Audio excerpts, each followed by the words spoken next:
Buenas tardes. Le invito a que vaya abriendo su Biblia, por favor, en 1 Corintios 11, 17. 1 Corintios 11, 17. El tema que voy a tratar ahora lo he titulado En memoria de Jesús. Esto tiene que ver con la celebración que tendremos hoy de Santa Cena o Cena del Señor o Comunión. Y vamos a leer 1 Corintios 11, 17. En memoria de Jesús. Dice así: pero al anunciaros esto que sigue, no os alabo, porque no os congregáis para lo mejor, sino para lo peor. Pues en primer lugar, cuando reunís como iglesia, oigo que hay entre vosotros divisiones, y en parte lo creo, porque es preciso que entre vosotros haya disensiones, para que se hagan manifiestos entre vosotros los que son aprobados. Cuando pues os reunís vosotros, esto no es comer la cena del Señor. Porque al comer, cada uno se adelanta a tomar su propia cena, y uno tiene hambre y otro se embriaga. Pues ¿qué? ¿No tenéis casas en que comáis y bebáis? ¿O menospreciáis la iglesia de Dios? ¿Y avergonzáis a los que no tienen nada? ¿Qué os diré? ¿Os alabaré? En esto no os alabo. Porque yo recibí del Señor lo que también nos ha enseñado, que el Señor Jesús, la noche que fue entregado, tomó pan, y habiendo dado gracias, lo partió y dijo: tomad, comed, esto es mi cuerpo que por vosotros es partido. Haced esto en memoria de mí. Asimismo tomó también la copa después de haber cenado, diciendo: esta copa es el nuevo pacto en mi sangre. Haced esto todas las veces que la bebiereis en memoria de mí. Así pues, todas las veces que comiereis este pan y bebiereis esta copa, la muerte del Señor anunciáis hasta que Él venga. De manera que cualquiera que comiere este pan o bebiere esta copa del Señor indignamente, será culpado del cuerpo y de la sangre del Señor.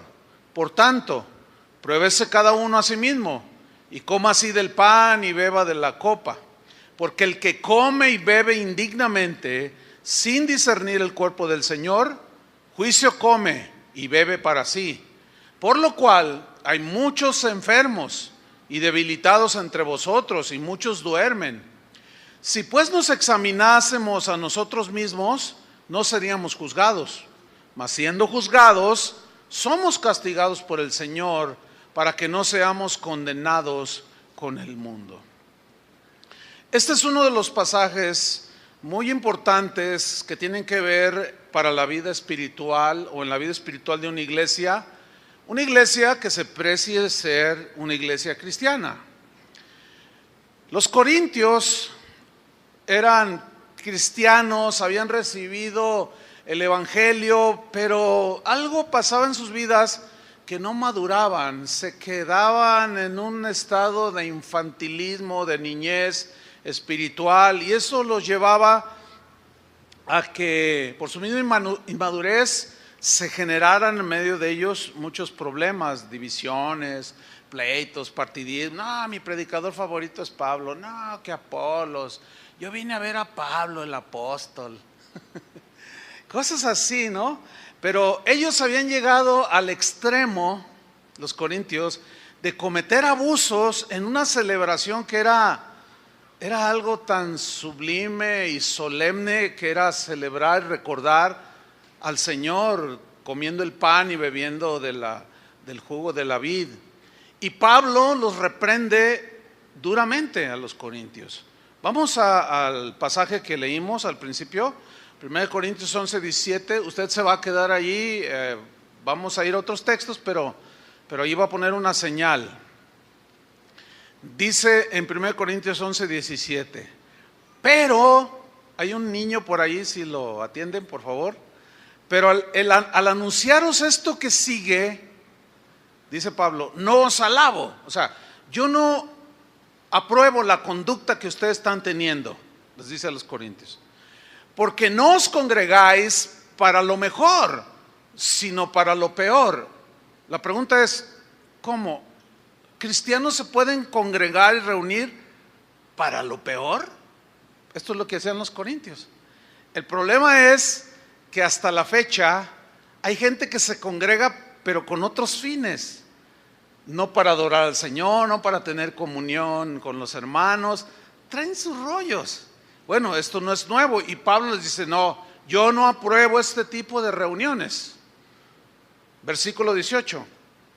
Pues en primer lugar, cuando reunís como iglesia, o sea, como esta asamblea el día de hoy, y como miles alrededor del mundo, hoy el día del Señor, que están reunidos como iglesia, o sea, como cuerpo de Cristo.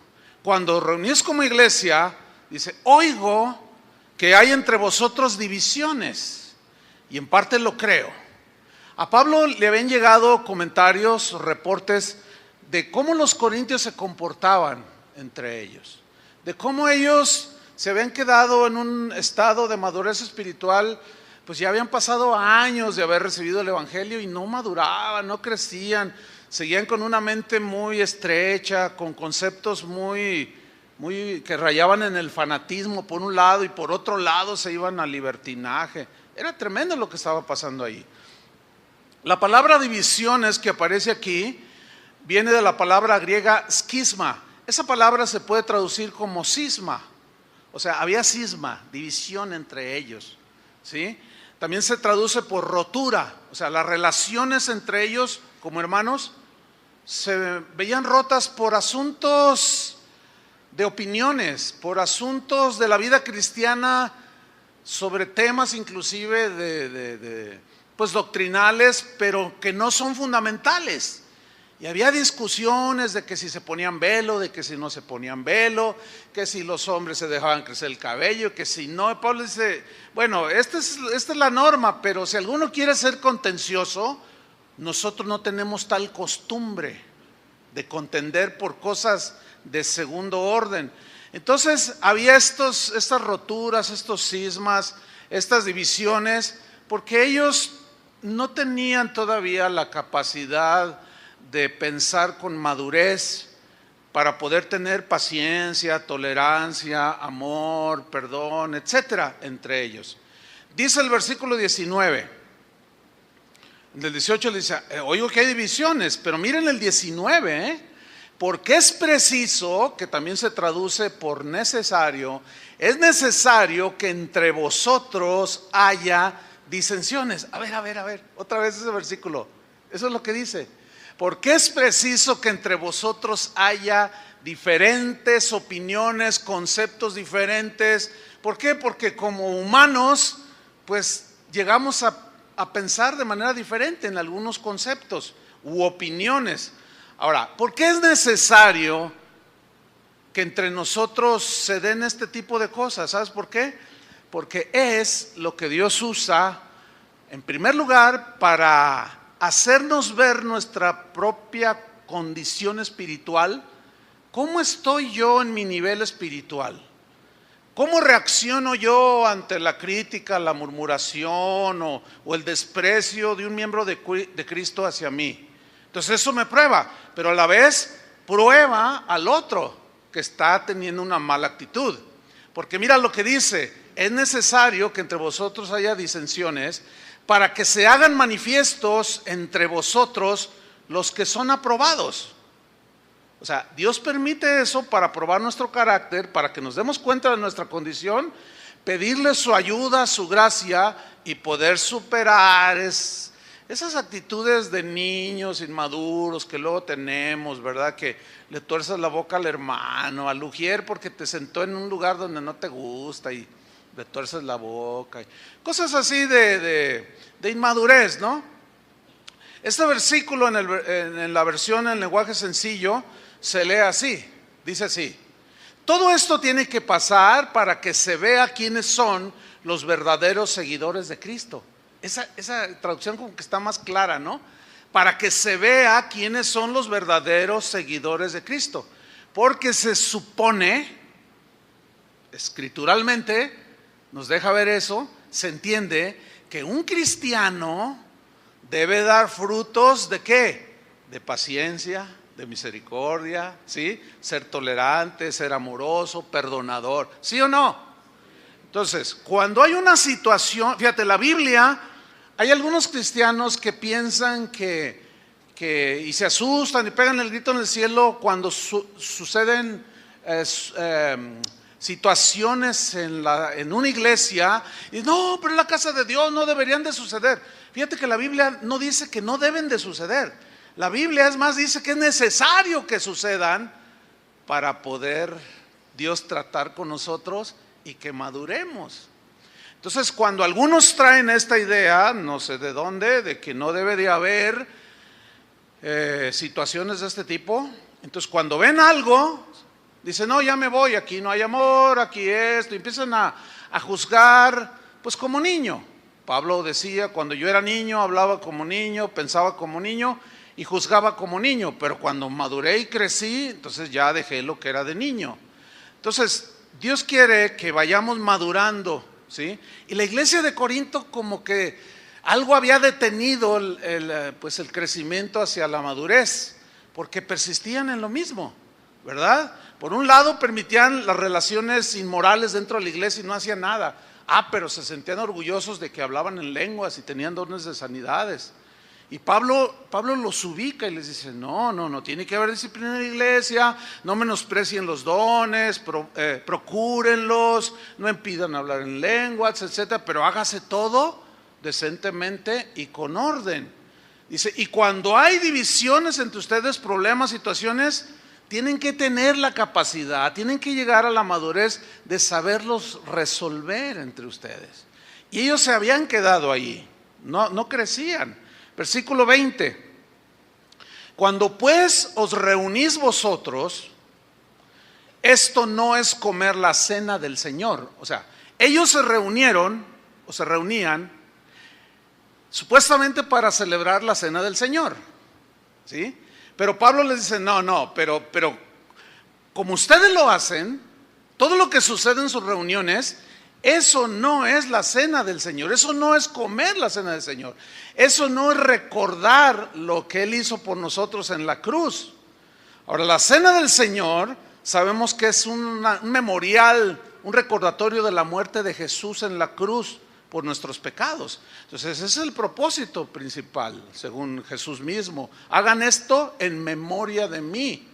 Entonces ellos se juntaban, pero no recordaban eso, sino sucedían cosas dentro de esa celebración.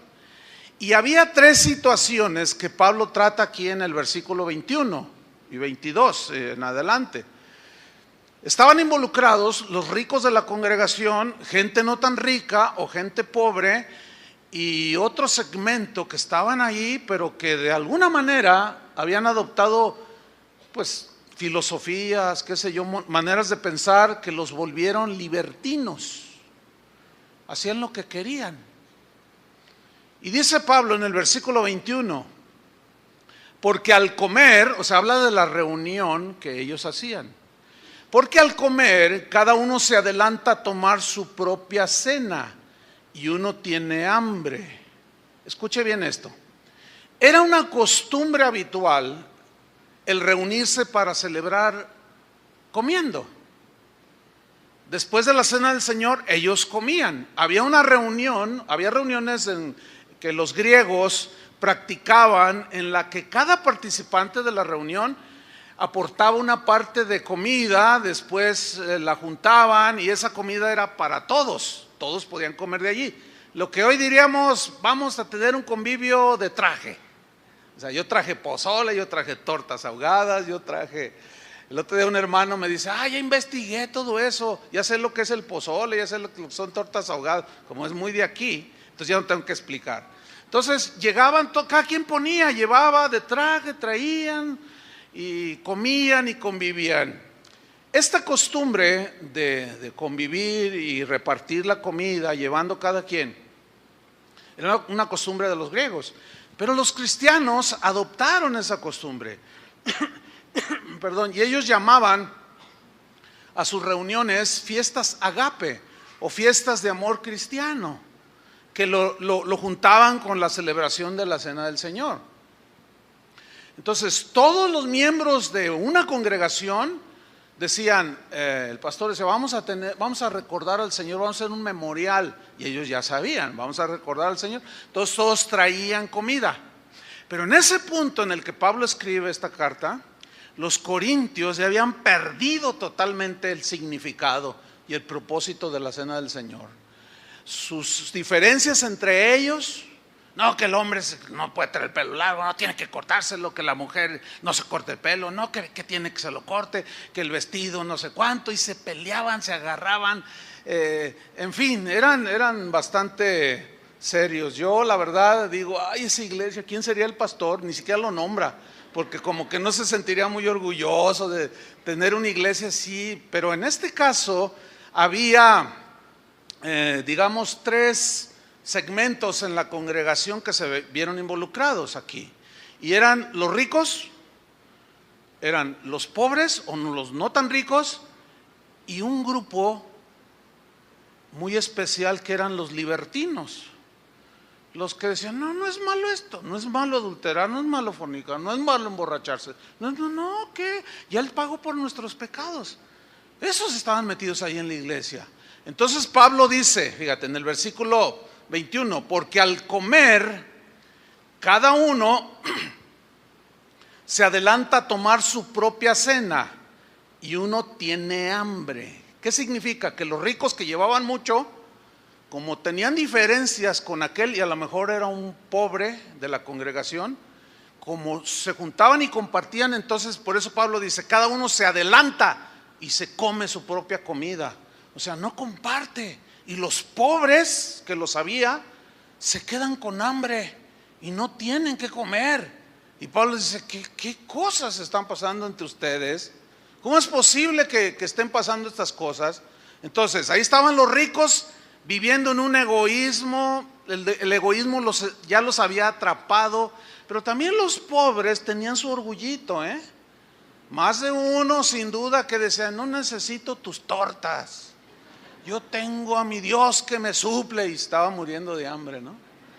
Entonces había todas estas cosas. Uno se adelanta y no comparte y se come lo que trae, y el otro se queda nomás como el chinito milando, ¿verdad? Porque pues no tenía hambre, pero como los otros egoístas no compartían, porque a lo mejor uno decía que no tenía nada que ver que el hombre trajera el pelo largo, y otros decían, no, tiene que ser corto. Entonces decían, ese está mal, está en pecado y es un hereje, no le doy de mi pozole. Pero luego estaban los libertinos. Yo no sé cuál sea peor de esto. Si el que rechaza, juzga duramente a su hermano, o los libertinos. Porque mira lo que dice, cada uno se adelanta a tomar su propia cena. Uno tiene hambre, o sea el pobre, y otro se embriaga. ¿Leyó bien? ¿Leyeron bien? ¿Cómo entienden este versículo?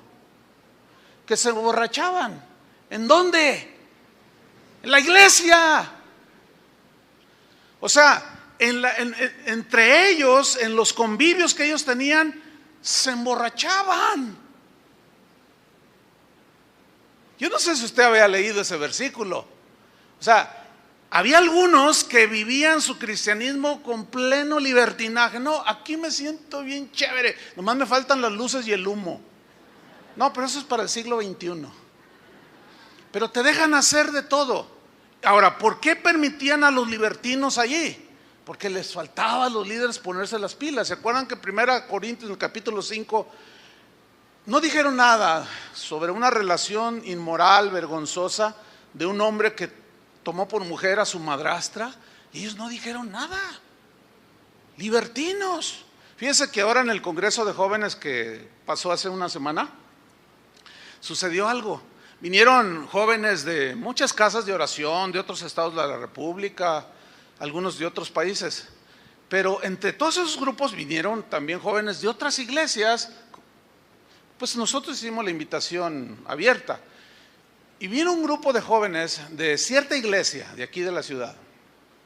Nosotros los conocemos porque por algunas razones, ya de tantos años, algunos los conocemos desde niños prácticamente, ¿no? Y conocemos a sus padres, pero esos chicos se reúnen en cierta iglesia. Entonces, cuando empezó la predicación, el predicador les empieza a decir a los jóvenes que deben de guardarse de las no relaciones sexuales entre ellos, que están reservadas para el matrimonio y que se guardaran de los vicios, de los excesos. Y cuando el predicador está diciendo esto, que se levanta este grupito y en plena se salió, se fueron. Pero mientras iban por el pasillo iban diciendo: no, aquí los tienen a todos atados, allá donde nosotros vamos, allá nos dan libertad. ¿Sí? Algunos jóvenes que también los conocen ahora, que los han invitado así, pues que se conocen por los años. Conocemos muchos cristianos en la ciudad, pero cuando se reúnen, hay algunos jóvenes aquí que han sido testigos de que ese grupo se emborrachan en sus reuniones. Y los pastores, bueno, pues me imagino que eran primos de los corintios, no lo sé, porque les permiten libertinaje. Y Pablo dice: no, ok, hay disensiones, hay este tipo de cosas, pero ¿cómo sobrellevar eso? Los ricos menospreciaban a los pobres no se quedaban atrás, los libertinos juzgaban a los que querían caminar con el Señor en santidad. No, aquí la libertad que Cristo ganó para nosotros, nosotros no queremos ser religiosos. Qué difícil es todo esto. Versículo 22, Pablo sigue su amonestación y les dice: pues ¿qué? Dice: ¿no tenéis casas en que comáis y bebáis? Le dice: o menospreciáis la iglesia de Dios. ¿Quién es la iglesia de Dios? Todos los que hemos sido lavados con la sangre de Cristo. Esa es la iglesia. La forman todos los creyentes en cualquier parte del mundo, de todas las denominaciones cristianas, que han sido lavados por la sangre de Cristo. Ahora, aquí dice la palabra, menciona la palabra menospreciar. ¿Por qué menosprecias la iglesia del Señor? O sea, ¿por qué se menosprecian unos a otros? ¿Sí? Mire, en la actualidad las iglesias han adoptado sistemas como de mercadotecnia. En realidad es eso, son sistemas, principios de mercadotecnia. Uno de ellos es que dicen que la primera impresión que tú causes en tu negocio, etcétera, pues va a determinar la venta. Sí, entonces algunos dicen: no, pues hay que, mira, la primera impresión es, vamos a poner luces de colores, vamos a pagarle aquí, y todo un escenario tipo Televisa, ¿no? Tipo TV Azteca. Entonces los músicos, pues acá bien chévere vestidos, ¿no? Acá bien juveniles, Entonces, no, pues llega la gente y se apantalla así, la imagen, ¿verdad? Con esas perspectivas o esos principios de manejar una iglesia, ha llevado en muchas partes del mundo al grado de que cuando seleccionan los sugieres, por ejemplo, hasta los entrenan y les dicen cómo hacerlo. Escogen a las hermanas más bonitas de la congregación, y si están güeritas, pues mejor, ¿no? Si tienen ojo azul, pues ni se diga. Si parecen Barbies, pues ni se diga. Hombres atléticos, así bonitos, pues todo acá, para que cuando llegue la gente diga: ¡wow, qué tremendo aquí! Pero ¿será eso la iglesia del Señor? Fíjese, aquí hace años tuvimos a una ujier precisamente. Una hermanita que tenía una discapacidad en una pierna, su pierna derecha. Ella usaba una plataforma como de 2 pulgadas. Y obviamente cuando ella caminaba, cojeaba. Hacía esto siempre, ¿no? Pero aparte de esa discapacidad que ella tenía una enfermedad en su piel que le brotaban granos. Entonces su aspecto y su condición no la calificaba o no la califica como servidora en una iglesia del siglo XXI. Porque obviamente que, pues, imagínate que te reciba alguien así, ¿no? Todo, pues así como que, ¿no? Pero la Biblia que es nuestra guía de conducta y de cómo gobernar la iglesia y de cómo llevarla en los caminos del Señor, nos dice que no debemos menospreciar a nadie. Y una vez Toño Ortiz dio el anuncio que se necesitaban servidores y esta hermana se presentó. Ni me preguntó Toño, ni me preguntó los que dirigían en ese tiempo los Ujieres, ni me preguntaron, oye, ¿la recibimos? Porque ya sabían lo que yo les iba a decir. Ni me preguntaron porque pues ya tenemos los principios bien sólidos. Y ella fue recibida. Y ella siempre se ponía allá en la esquina. No sé cuántos de ustedes la recuerden. ¿Alguien la recuerda? Mira, hay muchas manos levantadas. Bueno, ella se regresó finalmente de donde era originaria, pero ella siempre se ponía allí donde estaba el hermano Ujier allá. Entonces yo siempre entro por ese pasillo y siempre la saludaba. Y hola, ¿cómo estás? Era una persona tan amable, tenía un espíritu tan afable, tan bonito, que una mujer hermosa pero con carácter de 3 demonios adentro se veía espantosa enfrente de ella, porque su carácter tan lindo, tan dulce, tan hospitalario. Fíjese, una vez me dijo, oiga pastor, fíjese que logré que me dieran un trabajo y ya gané mi primer salario. Ah, qué bueno, te felicito. Dice, si yo le invito a comer, ¿aceptaría? Le dije, claro, ¿por qué no? Pues me invitó a comer. Dice, pero yo voy a pagar. Le dije, no, déjame, yo pago. No, dice, yo pago. Mira, era tan generosa esa hermana, de la cual muchos hermanos la recuerdan con mucha estima. ¿Por qué? Bueno, la casa del Señor no debe de haber esto, aunque había hermanitos que no faltaban, como en los Corintios, que pues así como que, ay, ¿verdad? Yo no sé por qué una vez alguien me dijo, ¿por qué la tiene allí, luego a la entrada? Está bien que sirva, pero es que, hermano, la imagen, ¿no? Entonces uno tiene que ser paciente con todos estos hermanos, porque tú los ves y dices, este es un niño espiritual, y a tu niño que es inmaduro, pues no le das un putapié y lo corres de tu casa, ¿verdad que no? Lo vas educando, lo vas llevando en la educación. Entonces tiene uno que ser paciencia. Pero una iglesia en la que sigan existiendo aún a través de los años distinciones sociales, raciales, económicas, y que haya problemas constantes por temas secundarios, no fundamentales, pues es una iglesia infantil, inmadura, que tiene que ir creciendo. Desgraciadamente esta inmadurez lleva a la intolerancia, ¿verdad? Enfatiza en cosas que son secundarias, ¿verdad? No, como por ejemplo, mire, una vez una señora, y esto ocurre seguido, te juzgan muy ligeramente, y es según la apariencia, como decía Jesús. Oiga, pastor, y lo dice, lo voy a reprender, y fíjate, me reprendió, así entre comillas, no, lo voy a reprender, lo voy a enfrentar. A ver, pues dígame, ¿qué pasó? Dice, ¿cómo es posible que ustedes, dice, acepten mujeres impúdicas en casa de oración? Ay, caray, ¿cómo mujeres impúdicas? Sí, mire, como aquella que está allá. Y me señaló a una señora, en mi vida la había visto. Bueno, traía una blusa, pues así, con los hombros descubiertos, la espalda descubierta. Yo le dije, pues mira, yo no la conozco, seguramente es la primera vez que viene. No, pero que no sé qué, ¿cómo es posible? Y usted está tolerando el pecado.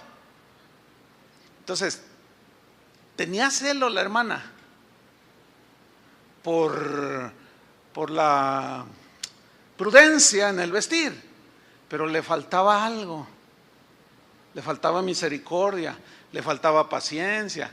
¿Me estoy dando a entender? Fíjese, le voy a contar una historia verdadera. Sucedió en una iglesia en los Estados Unidos, un domingo como este.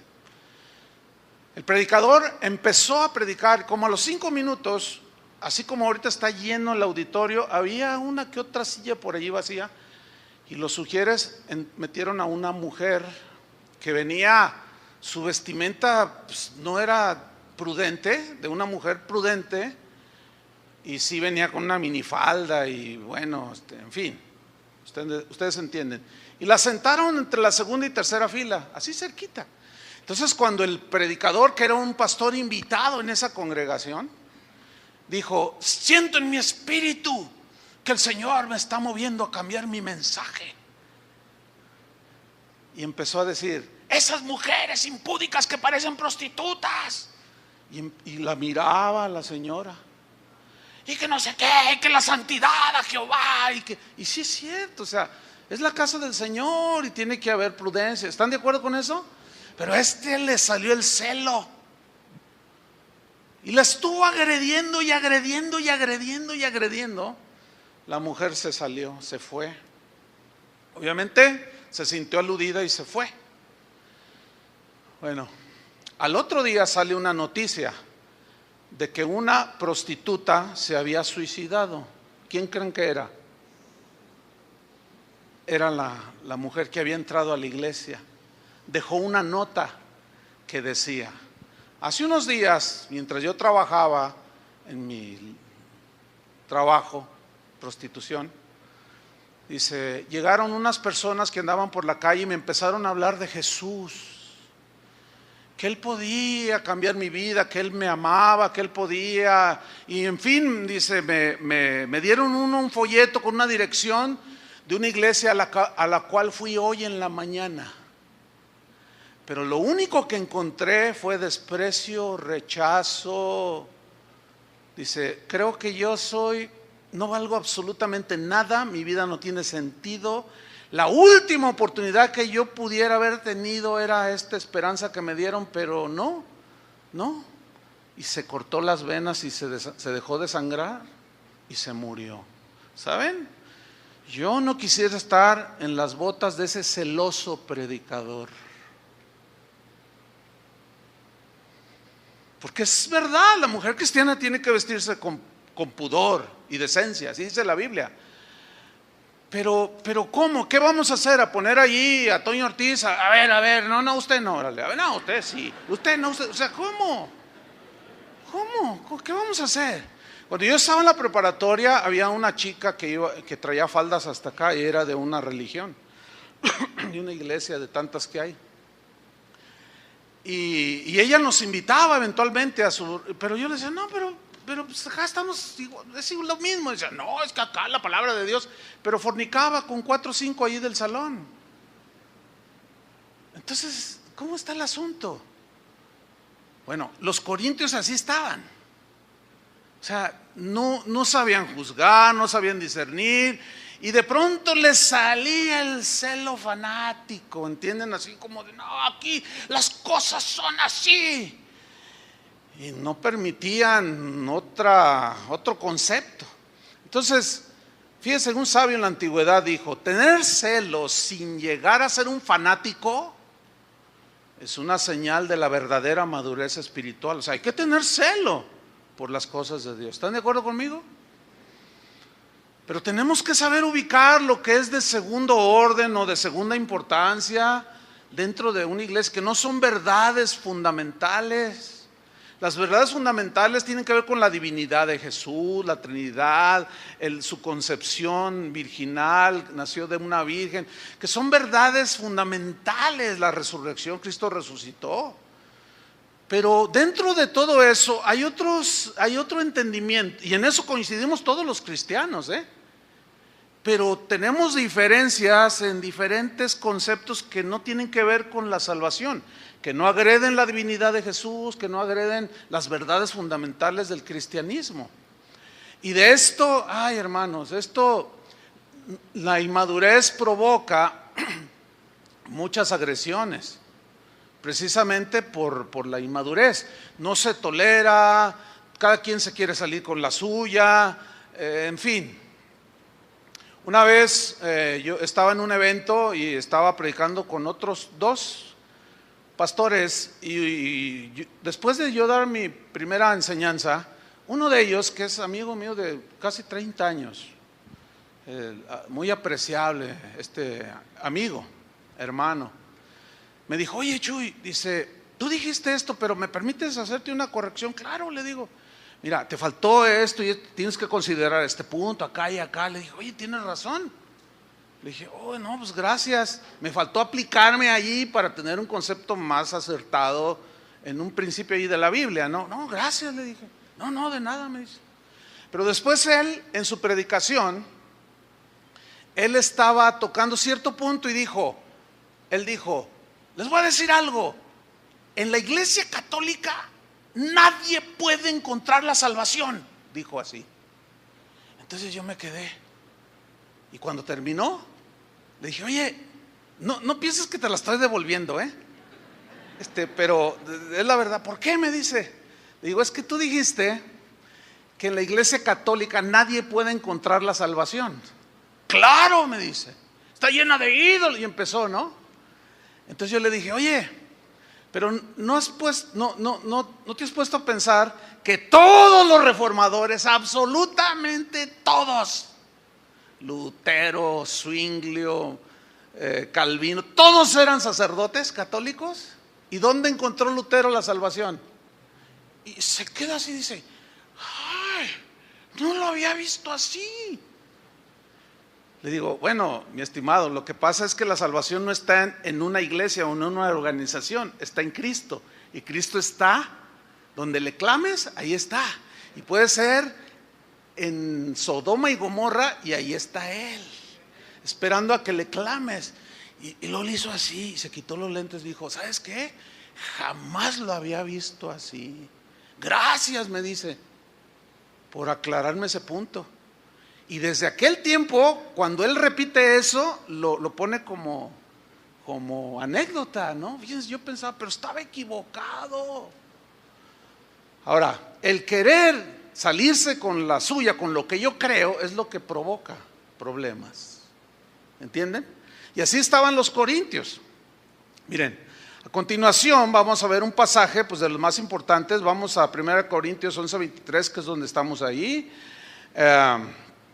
Porque vamos a ver algo muy interesante, que Pablo pues pone un argumento para que las relaciones entre los cristianos sean sanas. Cuando surjan problemas, sepan perdonarse y sepan ser tolerantes el uno con el otro. Y él les recuerda el verdadero significado de la cena del Señor. Algunos le llaman, fíjese, la cena del Señor. Otros cristianos le llaman la comunión. Otros le llaman la mesa del Señor. Hasta por eso hay pleito. No, se llama la comunión. No, es la cena del Señor. No, es la mesa del Señor. Entonces, pues esto no es lo más importante, el nombre, sino su propósito y significado. Eso es lo más importante. Como lo que argumentábamos en diciembre, que es más importante el día que nació Jesús, que no fue el 25, que el 13, que el 14, que el 5. Eso no es lo importante es el hecho que Él nació. Haya sido el día que haya sido, eso es lo intrascendente. Lo importante es que Él nació. Así es con la cena del Señor, como le llames, comunión, mesa del Señor, cena del Señor, eso es intrascendente. Lo que importa es su propósito y significado. Bueno, dice Pablo, porque yo recibí del Señor, acuérdense que estamos leyendo corrido, Él les está pues llamando la atención y corrigiendo de todas sus cosas que hacían. Entonces dice, porque yo recibí del Señor lo que también os he enseñado. Pablo era un hombre, un apóstol que enseñaba la palabra de Dios. Dice, que el Señor Jesús, la noche que fue entregado, y todos sabemos eso, ¿no? Tomó pan, se conoce como la última cena, que era la cena de la Pascua. Tomó pan y habiendo dado gracias, lo partió y dijo, tomad, comed. Esto es mi cuerpo que por vosotros es partido. Sígame con mucha atención. Dentro del cristianismo, mire, el cristianismo está compuesto, según las estadísticas, por aproximadamente 2.200 millones de cristianos o que creen en Cristo. 2.200 millones de los casi 7.000. Bueno, De esos 2.200 millones de cristianos, 1.200, esto lo hacen los que hacen las estadísticas, 1.200 millones son católicos. ¿Cuántos quedan? 1.000. De esos 1.000 millones de cristianos, 800 millones lo conforman las denominaciones cristianas que surgieron de la Reforma protestante, que llamaríamos luteranos, presbiterianos, metodistas, casa de oración, iglesia bautista, no sé qué, o sea, todas las iglesias como esta. Somos 800 millones de cristianos, ya llevamos 2.000 millones. Los otros 200, allí incluyeron a los testigos de Jehová, bueno, a los mormones y a otros grupos más pequeños, que no se consideran estrictamente cristianos porque ellos niegan la divinidad de Jesús, dicen que tú puedes ser Dios igual que Él, o sea, cosas rarísimas, que sí son herejía. Bueno, dentro del cristianismo, no voy a incluir a los 1.200, sino a los 800, aunque es inevitable incluir también, entonces somos 2.000 millones. Escúcheme bien, sígame con atención. En esos 2.000 millones de cristianos hay por lo menos 3 interpretaciones distintas en cuanto a lo que Cristo quiso decir cuando Él dijo: esto es mi cuerpo, cuando tomó el pan. El número 1, un sector cree que el vino y el pan realmente se convierten en el cuerpo y en la sangre de Cristo. Y esto, sabemos, es la doctrina católica, que se conoce como transubstanciación, que aseguran que cuando el sacerdote consagra el pan y el vino, se vuelve literalmente en la carne y la sangre del Señor. Bueno, esa es una interpretación de ellos. Y tú dices, no, pero no, ok, dejamos ahí el asunto. Pero entre los 800 millones, cuando se inició la Reforma protestante, que Dios movió ahí para rescatar pues la palabra de Dios, ¿sabe usted que los reformadores del siglo XVI tenían diferentes interpretaciones sobre el significado de esto es mi cuerpo? Lutero creía una cosa, Melanchthon creía otra cosa, Calvino creía otra cosa. Unos creían que el pan y el vino estaba Cristo, pero solamente de manera espiritual, no literal. Y ahí ya hay una diferencia con la primera interpretación, ¿cierto? Pero y bueno, se peleaban, se agarraban y cada uno gritaba y se desgañitaba queriendo tener la razón. Y de ahí salieron 2, 3 pleitos y 2, 3 derramadas de sangre, O sea, también hay que ser bien honestos en esto, La Reforma protestante, no crean que era de puros santos y las reacciones fueron de mucho amor. No, nos sacaron la espada en ocasiones. Si no crees como yo, sopas. Desterraban gente, en fin, es toda una historia. Pero dentro de estos hay otros que creían que el pan y el vino eran solamente símbolos del cuerpo y de la sangre de Cristo. Bueno, esto es lo que nosotros creemos, que solamente son símbolos de su cuerpo y de su sangre, que son, Jesús obviamente estaba hablando metafóricamente. ¿Por qué? Porque este es nuestro argumento, porque Él no tenía 2 cuerpos cuando estaba allí presente. Él tenía el suyo, que era de carne y hueso, y en su mano tenía un pedazo de pan, ¿sí? Es como cuando Él dijo, yo soy la puerta, entonces vámonos sobre esa puerta y vamos a hacer cosas de enfrente de la puerta. Se entiende que no. Cuando Él dijo, yo soy la vid, bueno, vamos a donde está una vid y decimos, mira, ahí está Cristo. ¿Verdad que no?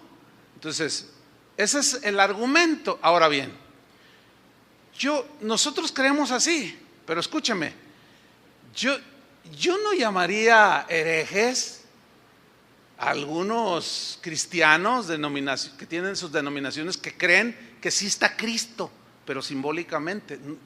Yo no puedo, aunque ellos nos llamen a nosotros herejes.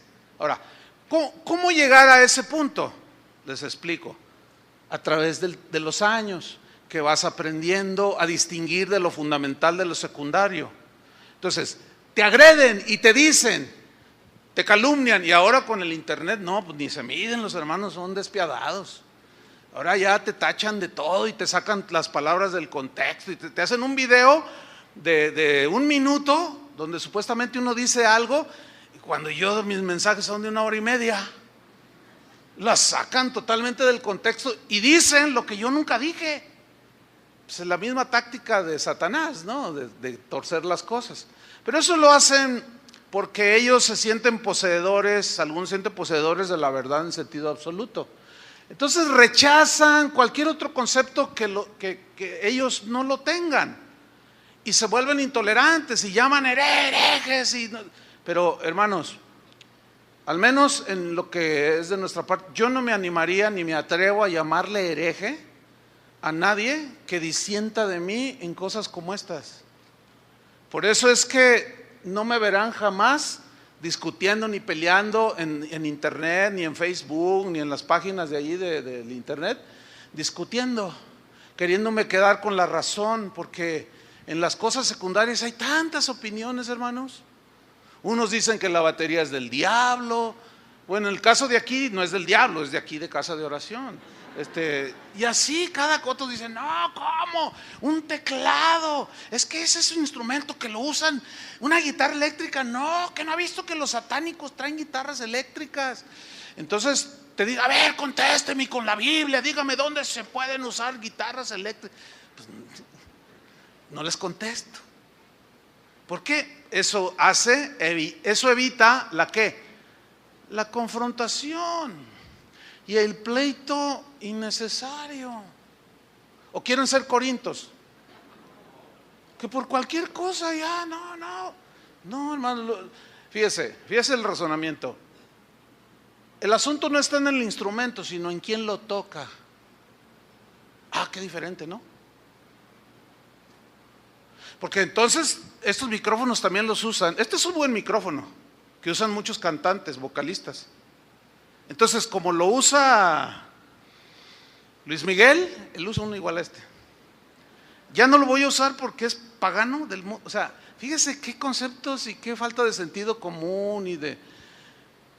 No, hermanos, no podemos meternos a esas cosas, porque eso mostraría que estamos en un infantilismo, cuando es una iglesia que ya tiene 33 años de haber sido iniciada. No podemos estar en ese nivel, no. Lo malo sería que siguiéramos ahí, ¿entiende? Pero estas diferencias, ¿qué es lo que en realidad muestran? Lo que en realidad están mostrando es nuestra imperfección como humanos y como cristianos, porque no hay cristianos perfectos, ¿verdad que no?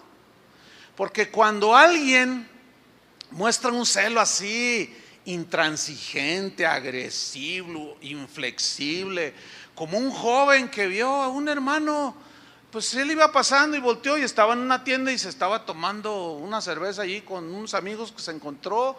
Ve tú a saber cómo es que fue él tentado. Entonces el hermano pasó y lo vio y le dijo, hermano. Y el otro, hermano, no es lo que tú piensas. La típica, ¿verdad? No es lo que tú piensas, ni con la caguama en la mano. No es lo que tú piensas, hermano.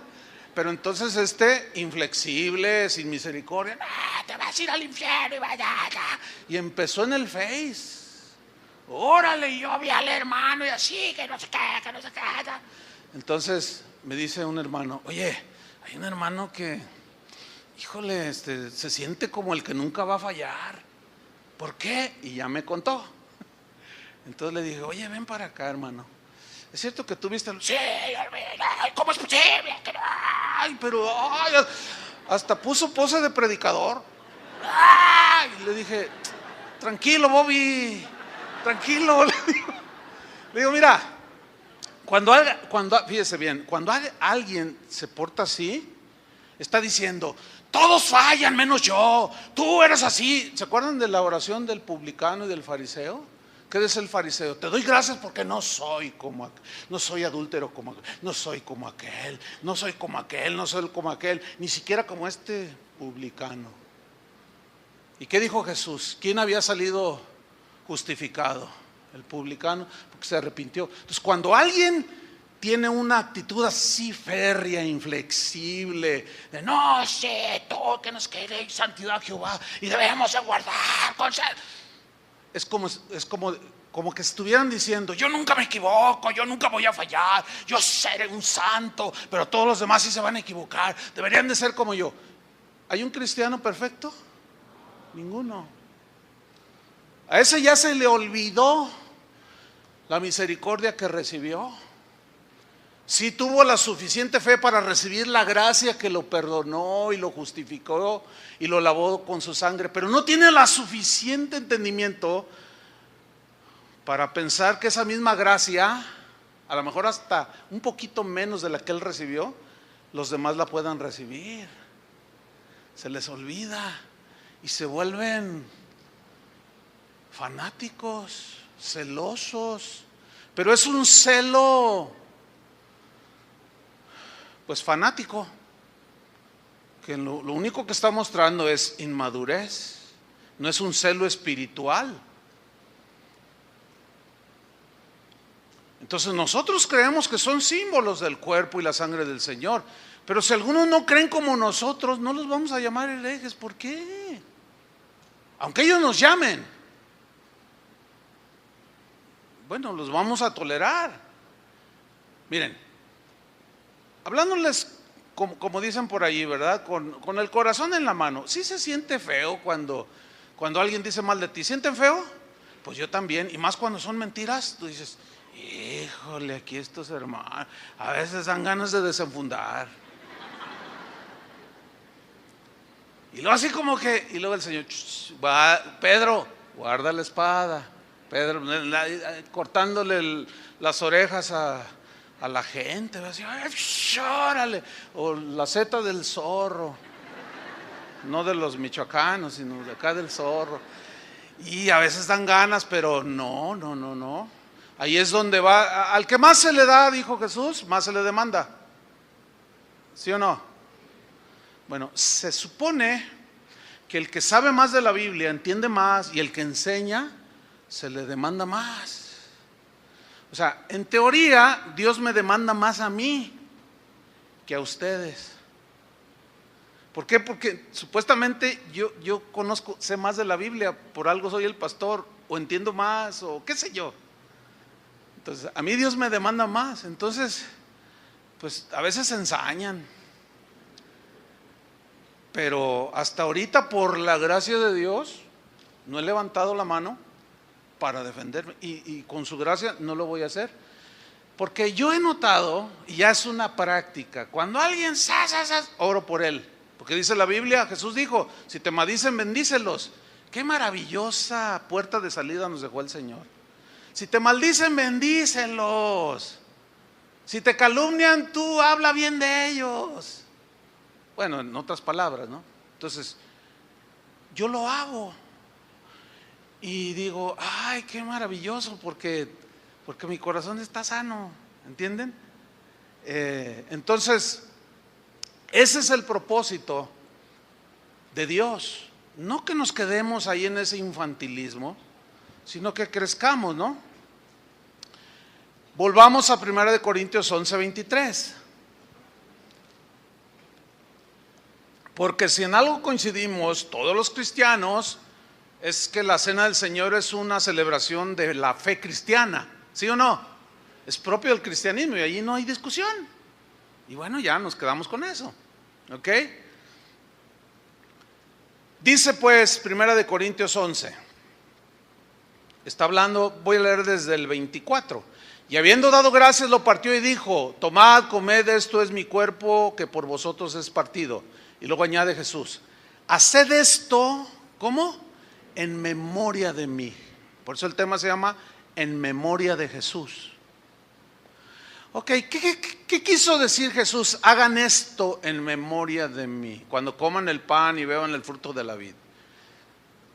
En otras palabras, cuando lo hagan, no se peleen unos a otros. Si alguno tiene algo contra su hermano, pues sanen sus diferencias y recuerden lo que yo hice, lo que hice por ustedes en la cruz. Fíjate nada más. Entonces se reúnen los cristianos. Vamos a tener Santa Cena, hermanos, o comunión, para que nadie se pelee, o la mesa del Señor. Ya estamos todos en paz. ¿Cuál es el propósito? Recordar lo que Él hizo por nosotros en la cruz. Ahora viene la reflexión. ¿Qué hizo por nosotros en la cruz? Pagó el precio de nuestros pecados. La sangre que derramó es la sangre que nos limpia de todo pecado. ¿Cuántos ya han sido lavados por esa preciosa sangre? ¿Le dan gracias al Señor? Ahora, ¿tú crees que el Señor pueda lavar a otro con la misma sangre? Eso significa que es tu hermano. Somos hermanos de sangre, porque estamos bajo el mismo pacto. Entonces, si yo odio, estoy amargado, en el Facebook le tiro pero con todo a fulano de tal, y hasta lo calumnio y le digo, entonces, a ver, espérate, se pudo haber equivocado, ya lo estás juzgando muy duramente, pero es tu hermano. Fíjense cómo va tomando significado la enseñanza. Ahora bien, cuando Jesús dice, hagan esto en memoria de mí, esto tiene que ver mucho de cómo los judíos celebraban la fiesta de la Pascua. ¿Cuál era el significado de la celebración de la fiesta de la Pascua que hacían los judíos? El propósito era para recordar, ellos tenían, era el sacrificio de un cordero inocente, un animalito. Derramaban su sangre, la rociaban, y eso tipificaba la sangre de Cristo. Pero el propósito de celebrar para los judíos el Cordero de la Pascua era recordar su salida de la esclavitud de Egipto.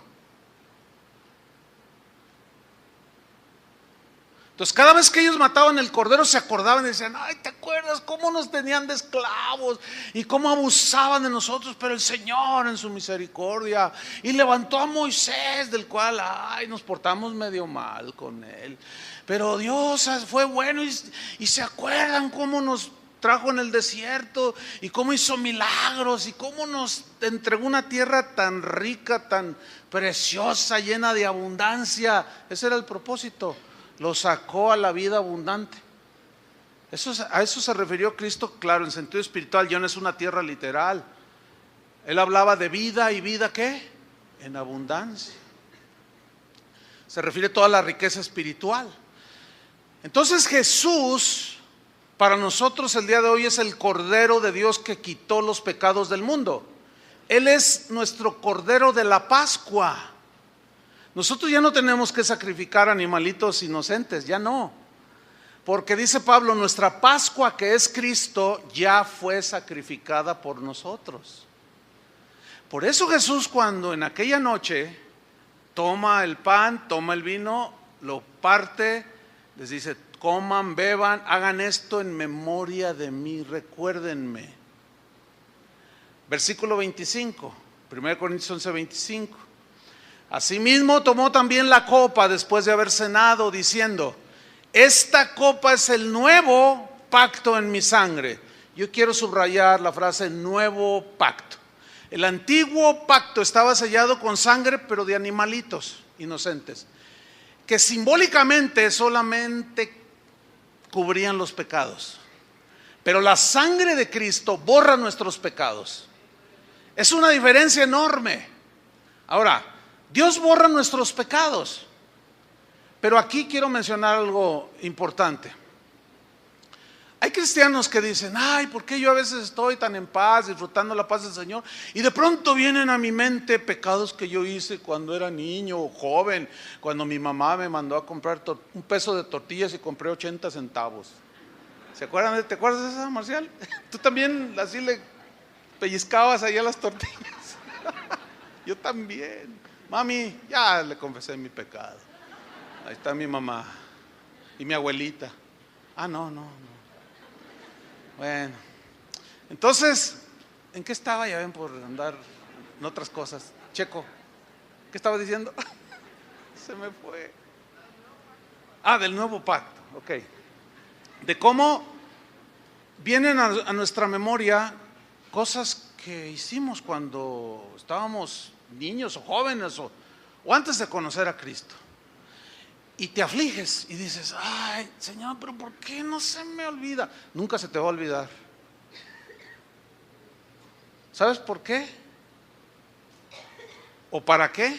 Para que nunca se te olvide lo que Cristo hizo en la cruz por ti. Que cuando lo recuerdas en la cena, te acuerdas de todo lo que hizo por ti. Dios, como Dios, es el único que tiene el poder de olvidar. De manera que si tú vas y le dices, Señor, ay, me siento tan mal cuando recuerdo cuando era niño que me mandó mi mamá a comprar un peso de tortillas y compraba 80 centavos y el Señor te dice, ¿de qué estás hablando? Señor, tú bien sabes. No, yo no me acuerdo. Porque dice la Biblia que Él dice, no me acordaré más de sus pecados y borraré sus pecados. O sea, ya no existen. Pero ¿por qué en nuestra memoria sí existen? Sí están ahí, aunque ya son perdonados, para que no te olvides de dónde te sacó.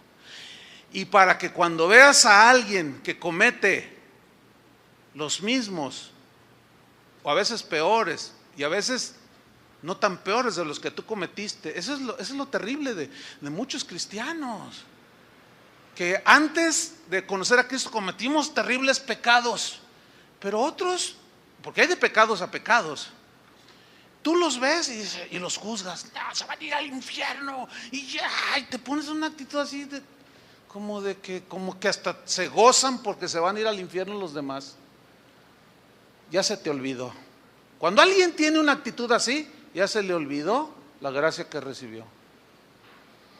Por eso es bueno, hermanos, recordarlo. Esta sangre del nuevo pacto, o este nuevo pacto, fue sellado con la sangre de Cristo. Ya no fue con sangre de animalitos inocentes, sino de un cordero inocente, que fue el mismo Hijo de Dios. Y por Él tenemos entrada al lugar santísimo. ¿Cuántos le dan gracias? Ahora, vamos al versículo 26, 1 Corintios 11, 26. Así pues, dice, todas las veces que comiereis este pan y bebiereis esta copa, la muerte del Señor anunciáis hasta que Él venga. Fíjate, este es otro propósito. Estás diciendo, Cristo murió por nosotros. Pero aquí en esta parte, todas las veces que comieres este pan, bebieres esta copa, también ahí los cristianos solemos pelearnos. Porque algunos dicen, la cena del Señor se debe de celebrar cada semana. Otros dicen, cada que nos reunimos. Y le dicen, no, está bien cada semana. No, a mí el Señor me reveló que cada semana. Y luego sale otro, no, es cada mes. Cada primer domingo de cada mes, a mí el Señor me mostró. Y luego sale otro y dice, no, ustedes están mal, es una vez al año. Porque los judíos celebraban una vez al año el Cordero de la Pascua. Eso es más bíblico que lo que ustedes están diciendo. Pero la Biblia no dice nada al respecto. Dice las veces que lo hiciereis. El problema está cuando yo quiero imponer las veces y obligue a que todos lo hagan como yo entiendo, o como yo creo, o como yo opino. Eso genera disensiones, divisiones y problemas. Ahora, los que son miembros de casa de oración por años saben que no tenemos un día así, hoy lo vamos a... No, ya teníamos un buen tiempo que no celebrábamos la cena del Señor. Pero algunos al final de la reunión le van a dar gracias al Señor porque no la habíamos celebrado, porque algunos ya estarían muertos. ¿Qué está diciendo el pastor? Ahí les va. Síganme allí en Corintios versículo 27. Dice así, de manera que cualquiera que comiera este pan o bebiera esta copa del Señor indignamente. ¿Qué es tomar la cena del Señor indignamente? Es comer del pan, beber del vino y tener pecados en tu corazón. pecados no confesados, estar en pleito con tu esposa, con tu esposo, odiar a aquel porque te fraudió, estar, por ejemplo, en pecados como adulterio, ¿sí? Y dicen, que al cabo el Señor es amor, y eso es tomar la cena del Señor indignamente. Ahora seguimos leyendo. De manera que cualquiera que comiera este pan o bebiera esta copa del Señor indignamente será culpado del cuerpo y de la sangre del Señor. Eso significa que será contado con los que mataron a Jesús.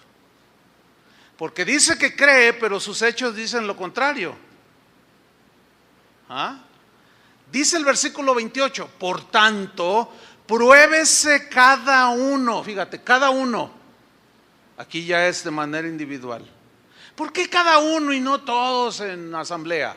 Sino de manera personal, cada uno. Pruébese cada uno a sí mismo y coma así del pan y beba de la copa. Ahora bien, ¿qué significa probarse aquí? Significa examinarse a sí mismo. ¿Qué? Pues ¿cuál es tu condición espiritual en estos momentos?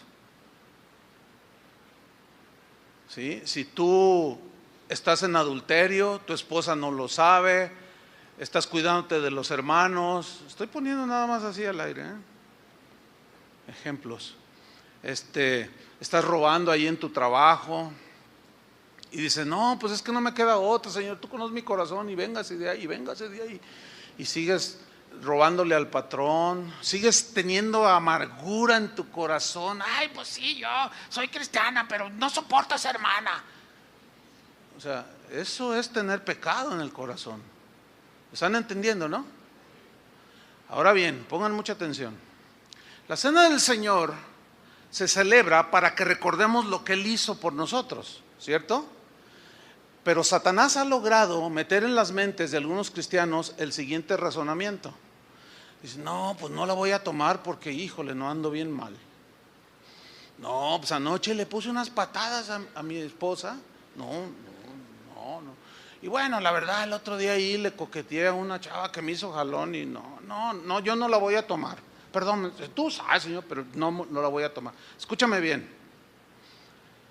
Ese pensamiento no viene de Dios, porque precisamente el tomar la cena del Señor y recordar lo que hizo en la cruz es la oportunidad que te está dando para que te arrepientas y dejes ese pecado o esos pecados. Ayer, después de esta explicación, y la di todavía más enfática, al final se levantó un hermano, al final se me acercó un hermano y me dijo, ay pastor, yo tengo 25 años de cristiano y la iglesia, dice, aquí tengo 5 años, pero duré 20 años, donde, ay hermano, dice, la verdad era muy seguida la cena del Señor, pero hasta ahorita lo entendí. Nunca nos explicaron. Dice, ¿sabe qué? Ahora entiendo por qué me ha ido en la vida así. Y ¿sabe qué? No tomé la cena del Señor. Le dije, ay hermano, ¿qué no oíste la enseñanza? No hermano, es que yo maltrato a mi esposa, es que yo... Y empezó a confesarme sus pecados. Le digo, a mí no me los confieses. Pero desaprovechaste la oportunidad para arrepentirte, pedirle perdón al Señor y recordar y tomar en memoria de Él. Gracias Señor, ayúdame a cambiar. Ayúdame a tratar mejor a mi esposa, ayúdame a ser más honesto, ayúdame, qué sé yo. Hermano, no se dejen engañar por el enemigo. Ahora, si hay alguien aquí que no es cristiano, o sea, no ha entregado su vida a Cristo, no puede tomarlo. Sin embargo, puede aceptar a Cristo. Puede entregar su vida ahora, pedirle al Señor que de corazón, que te perdone tus pecados. Y si en los momentos en que estamos nosotros celebrándola, tú vas a saber, porque tú supiste cuando naciste de nuevo, ¿sí o no? También los demás van a saber. Ahora, si tú dices, yo voy a seguir, exagerados, Dios es amor, yo tomo la voy a tomar. Cuidado, porque mira lo que dice aquí. Versículo 29. Porque el que come y bebe indignamente sin discernir el cuerpo del Señor, juicio come y bebe para sí. O sea, comes juicio, ¿de quién? De Dios. Y bebes juicio. Ahora, aquí la clave es sin discernir el cuerpo del Señor. Acuérdense que el contexto era las divisiones, los problemas de unos con otros. Discernir el cuerpo del Señor es considerar. ¿Quién es el cuerpo del Señor? La iglesia. ¿Cómo está tu relación con los demás? Porque si tú lo haces de manera indigna, estás comiendo juicio y bebiendo juicio. Y las consecuencias están en el versículo 30. Por lo cual hay muchos enfermos y debilitados entre vosotros, y muchos duermen. 3 tipos de consecuencias. Número 1, por comer indignamente, con pleitos en el corazón, con calumnia, con pecado en el corazón, muchos se enfermaban físicamente. Puede ser, no lo aseguro. Puede ser que sea la situación de algunos, que la última vez que tomaron la cena del Señor, tenían cosas en su corazón, amargura o pleitos o críticas, calumnias. Todavía no se muevan los sugieres, yo hasta que yo les diga, así para que no distraigan. Entonces, tú lo tomaste de manera indigna, sin discernir.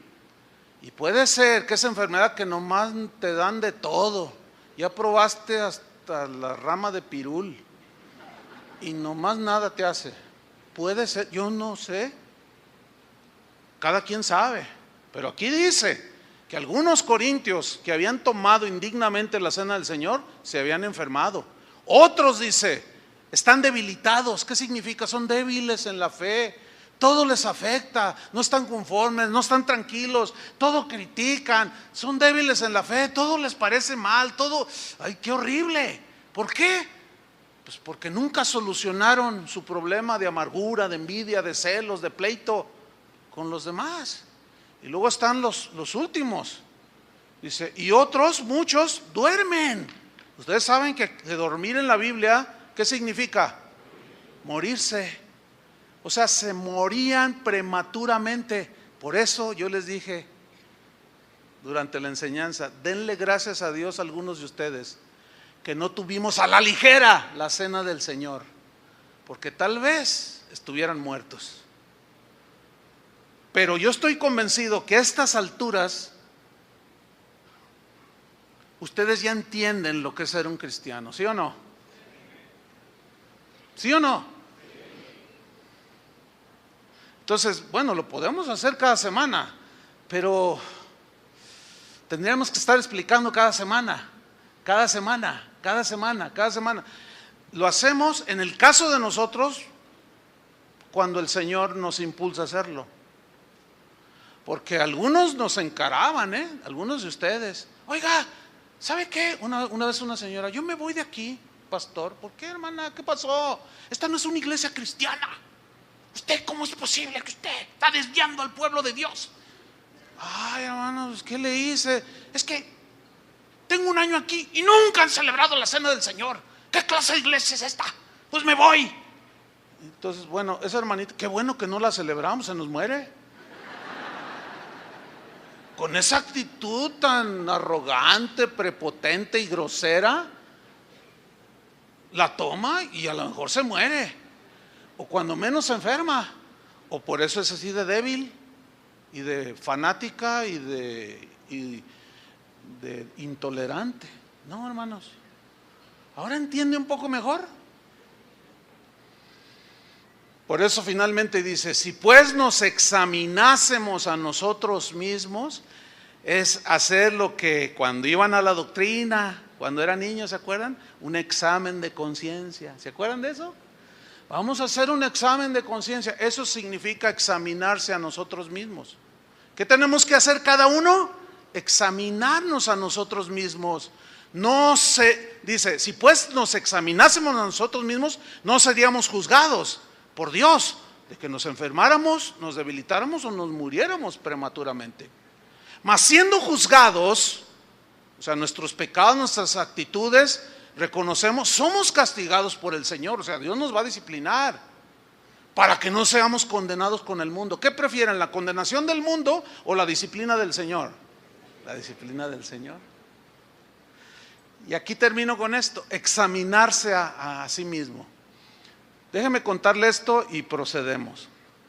Hace como mes y medio, hermano, todavía no estaba en nuestro corazón celebrar la cena del Señor. Generalmente yo soy de buen sueño. Ese es un don que Dios da, es un regalo de Dios. No todos pueden conciliar el sueño. Yo duermo bien, gracias a Dios. Yo digo, mi conciencia está limpia, está tranquila, yo duermo a gusto. Pero cuando me despierta el Señor, en algunas ocasiones, sé que Él me quiere decir algo. Y hace como mes y medio, me dormí como a las 12 y como a las 3, así sin sueño, ¡toing!, desperté y dije, ok, Señor, a ver, y empecé a orar. Y me dice, necesitas arreglar cuentas con algunos que tú has ofendido. Y yo le dije, ¿yo, Señor, a quién? Y luego me dice, escribe. Entonces yo agarré mi iPad, ¿verdad? Pues ya casi no se usa. Entonces pues saqué ahí en notas, ¿verdad? ¿Qué hago? Dice, mira, vas a hacer una lista, así como lo oyen. Vas a hacer una lista de aquellos a los que tú has ofendido y les tienes que pedir perdón. Llegó el momento de pedirles perdón. Yo dije, ¿pero a quién, Señor? Escribe, me dice. Y así como uno saca las fotos en su celular y en el iPad, que luego las tomas y luego, mira, tengo unas fotos bien bonitas, y le dices, ¡toing! Algunos se les salen las fotos, ¿eh? ¡Toing! ¡Toing! Hagan de cuenta que el Señor tomó su iPad y me dijo, mira, este es el primero, ¿lo ves? Cuando lo vi así, o sea, Él me está hablando a mí en la lista, y luego me dice, como que sacó su iPad, 1, 2, 3, 4, 5, yo, por aquí, pensé que yo había ofendido. Hay que empezar por el primero, ¿no? Y le dije, Señor, con este, dice, mira, cuando yo te dije que lo reprendieras, me obedeciste y lo hiciste, pero lo hiciste de la manera incorrecta y violaste 2 principios míos. Yo dije, sí es cierto, es verdad.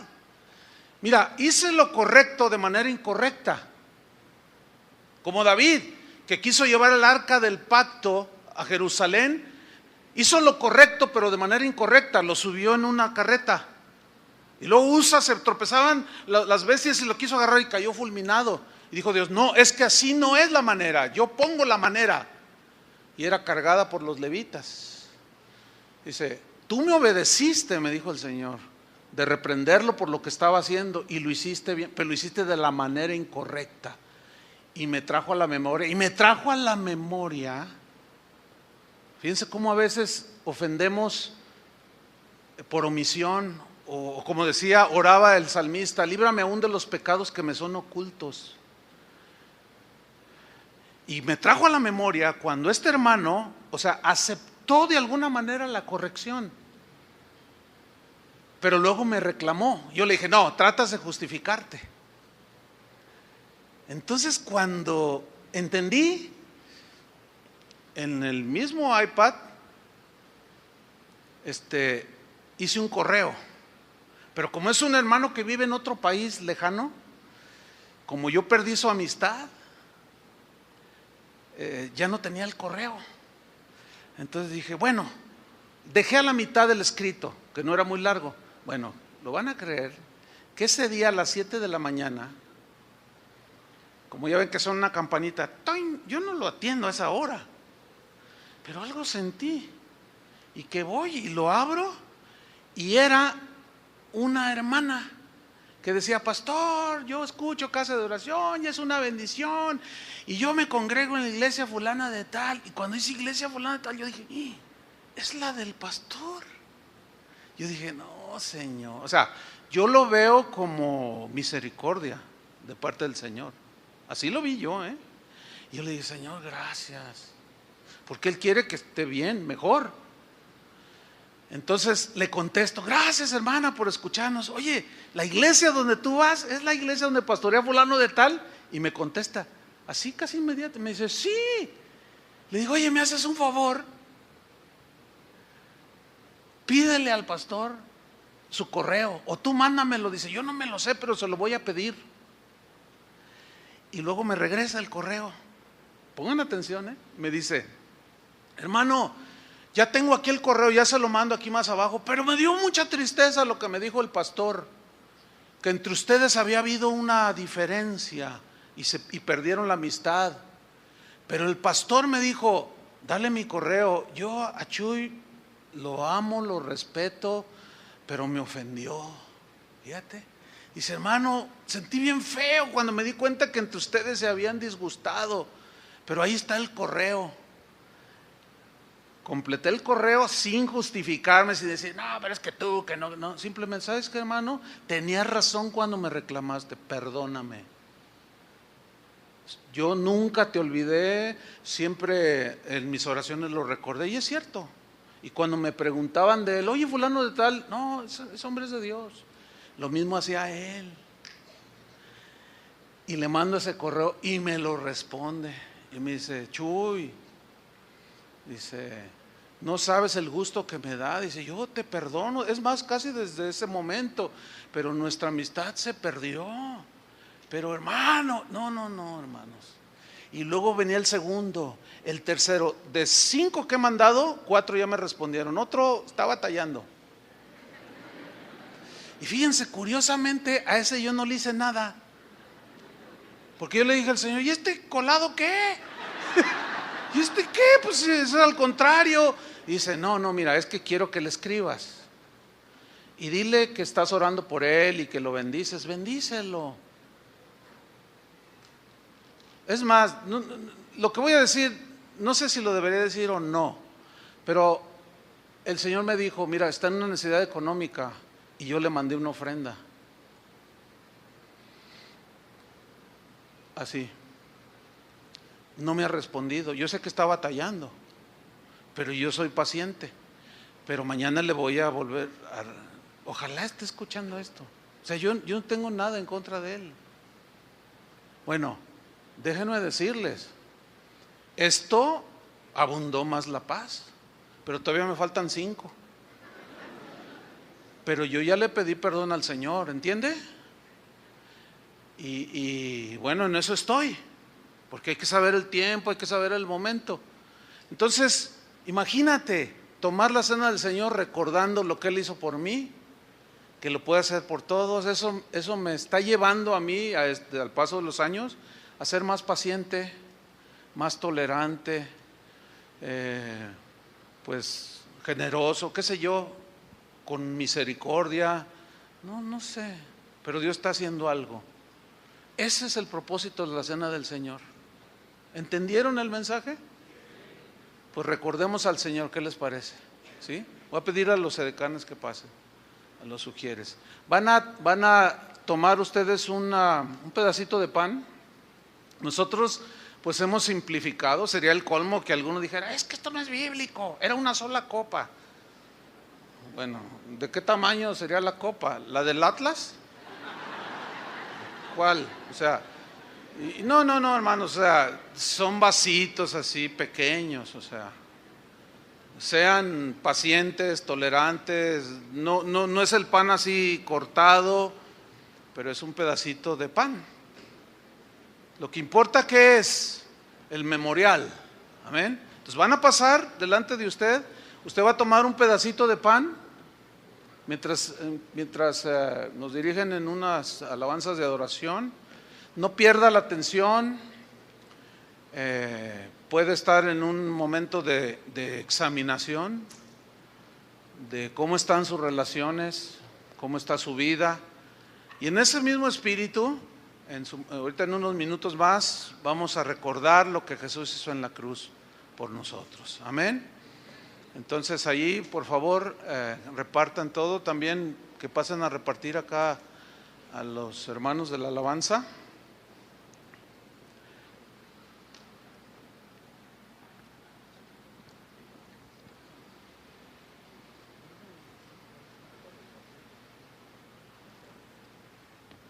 Gracias, Señor. Cierre sus ojos, pero esté atento ahí cuando pasan los elementos. Un momento de reflexión. Señor, te damos gracias. Gracias, Señor, por tu palabra. Gracias por lo que podemos entender, que no es una cosa ligera, no es un ritual muerto, no es un ritual repetitivo, sin razón, sin sentido, sino que tiene mucho propósito. El propósito es mantener el corazón del cristiano en paz, mantener el corazón.